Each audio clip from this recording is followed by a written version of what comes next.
You could have cut that with a spoon, man. I can't wait to eat Mike's dinner steak here. Back there giving us the finger, guys. All right, everyone, so we're back here in the kitchen of Old Herald Distillery where we have this, well, first of all, we're talking Steak Cookoff Association events. Here we have a beautiful ribeye. Take a look at that. It comes to us from Cordy Meats out of Highland, Illinois. And although it has had none of our trimming, you can tell it's a really nice cut of meat right here. What we look for is a spinalis, which is your top section here. This is where your judges are going to eat from. You look for a well-marbled, well-defined spinalis. You always turn it in with the spinalis towards. What you're looking for then is what's called the appearance side. So what they'll be doing is they'll cut this steak in half, they slide it apart. That's what they'll look at for your appearance. That's what they taste. Judges only take a bite about the size of their thumbnail. So you have to make sure that there are 5 of those bites. You don't want any of them to include fat. That's a bad bite. Yeah, it's so good. Ribeye fat is delicious unless you're in a competition. The idea is to get it out. I'm trying to make it look like a ribeye. You don't want your steak to look like a baseball or a softball. As a binder, I'm gonna hit it with just a little bit of duck fat, get the rub to stick. John Lindsay, all queued up steak shake. That's what we're gonna go with. This is gonna be our base layer. And then we're gonna go over the top with our savory, herby, Top Gun rub. This will make for a fantastic steak. Yeah, and you recently won a competition using that new rub, didn't you? Yep. It's been amazing ever since it came out. So we'll just hit a little duck fat on it. I mean, that looks like a lot of seasoning to me. Do you have a method, or is it just an eyeball of what's the right amount? It's an eyeball. But you have to remember, again, just like in barbecue, judges take one bite. It's difficult to really over-season something. If you lay more off of the salt, then you can go into more flavors like this, and it works out better. Now, we're running this on a gas grill today, and actually the cool part about the SCA is any heat source is available. Sous vide, microwave, whatever you want to do. Wow. I wouldn't microwave it. No, it seems like a bad idea, but it's there. But it's available. If you need it. Right. Grill grates are an anodized aluminum. They reduce all your flare-ups. So if you're using charcoal, the holes that are inside these are so small that flames will not come up through it. And the other thing it does is it gives you tremendous sear marks. So you'll see when we put this steak on here and we go to flip it, you're gonna see the actual sear marks in there. And that sear is where you get flavor. So we'll take our trusty steak. We're gonna make sure that it makes good contact with the entire thing. You got about 34, 33 seconds left. And so what's going to be the first flip that you go with here? I flip them over every time. Some guys will lift it and just turn it, but because your heat is going to vary, that'll actually vary where the pink line is, right? If you flip them over every time, then you're cooking both sides evenly. And you'll see when we cut into that you'll have an even line across there. I know exactly what you're talking about. It's happened to me many times. Roll her up here.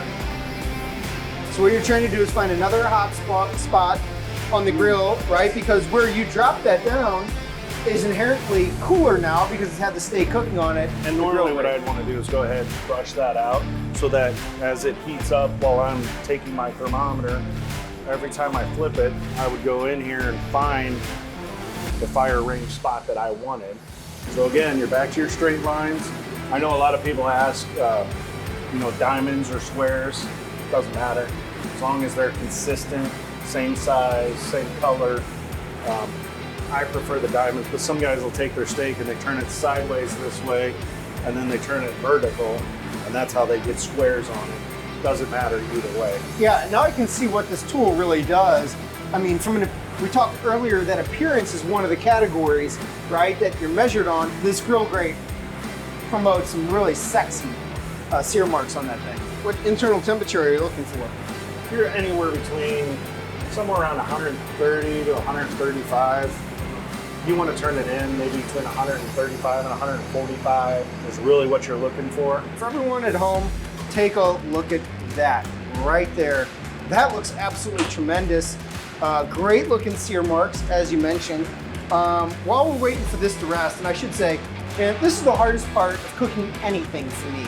I'm a true fat kid at heart, and so once the steak is done, it's on the plate. I'm ready to dig right in, but I know from enough experience, if you do that, all those juices are just gonna run out the side. You're gonna end up with a little bit of a lake on your plate. So your spinalis starts here and runs this way, so I would actually put it in the box almost at an angle because I want them to cut across here, eat from here. So 50%, so you can see how tender that was.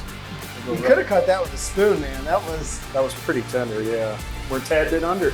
Now, that for me at home, that is fantastic. It's fantastic. But I think this is where we talked about in the podcast, especially getting the option to pick 2 steaks, right? And using that first for a practice. So you clean up, you know, again, it looks absolutely tremendous to me, and I can't wait to eat Mike's dinner steak here. He's back there giving us the finger, guys. But I get what you're saying. They want that perfectly cooked medium. Judges are eating from spinalis. And this is all cutting they do when it's back in front of them in the box, right? You turn it in just like it was sitting on this plate. You don't cut it, you don't do anything. They do all that for you. Why don't you get into that? And now I understand what you were talking about when you talked about, when you talked about the steak flavor layering. Starting with the salt, pepper, garlic, because that's what I'm getting, strong notes, that salt, pepper, garlic. But the other thing I'm hitting that's hitting my palate as I bite in is the savoriness. That's the word, savoriness. I know savory is, but that Top Gun rub is a very herby, savory type of spice, and that's right there is hitting my palate. Start with the salty, then with the savory. It's that steakhouse flavor that you get out of it. And again, you know, we were talking about how much you put on there. It looked like too much. You only took 1 bite. So as a judge, that's all you would get. So it's not overly salty. It would be maybe if you ate the whole steak, right? A little short on the doneness, so you get doctor point there. But all in all, for a turn-in steak that we just cooked on a gas grill, it's pretty good. It's excellent. So I want to talk about that seasoning tip that you just threw out. The judge is getting 1 bite, and then they're moving right on to the next bite. So essentially, they're comparing your steak almost to the bite they had right before they ate your steak. And so that additional salt, that additional seasoning could help turn up the flavor profile, make those minute differences that are going to have a big impact on the final score. If we were a little less in salt and it became a little bland, they're going to get you for that. If it's over salty, they're going to get you for that. We always play the game, cook for what 90% of the judges will like. Because there's always going to be 1 or 2 that are like, I'm not a salt fan, or I'm not a black pepper fan. But as long as you get the majority of them on your side, this is what you come out with. You guys know the drill. Hit that big thumbs up, like button, or even better, subscribe to our channel so you'll never miss an adventure as we introduce you guys to more experts like Chris and others from across the country as we continue to meet America. Meet America. Not meet America. Never been there. Meet America. So thanks for tuning in, and we'll see you guys next week.